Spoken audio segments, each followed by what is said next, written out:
You guys gotta stop trying to argue the I'm not perfect narrative as an excuse to partake in sin. Nobody's perfect. But just because you're not perfect doesn't mean that you don't strive to walk in God's ways. You're not perfect at your job, but you still strive to do a good job. I would hope you would. You're not perfect in your marriage, but you still strive to have a good marriage. I would hope you would. You're not perfect in your friendship, but I would hope that you would strive to have a good friendship. And if you say you don't strive in any of those things, then you have problems overall. But how is it that you can strive in each of those, understanding you're not perfect, but when it automatically comes to God and living according to the way that God says to live? Jesus said, "Why do you call me Lord and not do what I say?" Why is it when it comes to that, it's, I'm not perfect, while you're purposefully going to partake in things against God? Why? Why does God get the short end of the stick? Why is he the one that gets the short end of it? Is it because you think to yourself pridefully, oh, God understands? That's not how it works. God understands your way of thinking, and that way of thinking, your heart,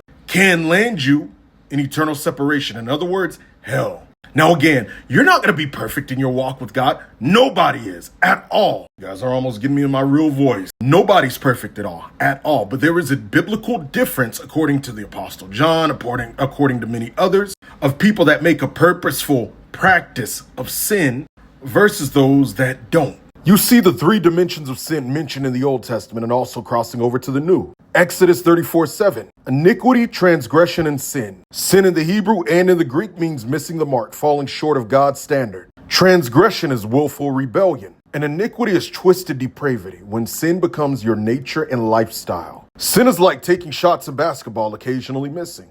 You're trying, but you fall short. Romans 3:23 says, for all have sinned and fallen short of the glory of God. You can be a good player and still do that. The problem comes in with transgression is when you're intentionally aiming to miss. You're doing wrong on purpose. And the coach who is God warns against it again and again, but you don't care and you keep doing it. Iniquity is now when you train yourself in transgression to miss, to the point that you've lost the ability to hit the mark at all. Your muscle memory is corrupted and now perversion of the skill has set in. Eventually, the coach removes you from the team, not because he doesn't love you, but because your heart is fully turned. Practicing sin hardens your heart. A hardened heart, according to Hebrews 3:12 through 13, uproots faith, which is necessary for salvation, Ephesians 2:8. Grace is not a license to sin, but it's a bridge for when you fall. And before some of you ask, this is from the Hood Bible Translation Proverbs edition. And you could get it here at ironiclearning.com or the link in my bio or in my story highlights on Instagram.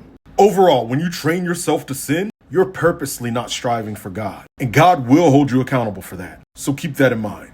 Hit follow for more. This month, we're doing a 3-day class about teaching about breaking poverty, accessing the provision that God has for you, and more. Click the link in my story or bio to join.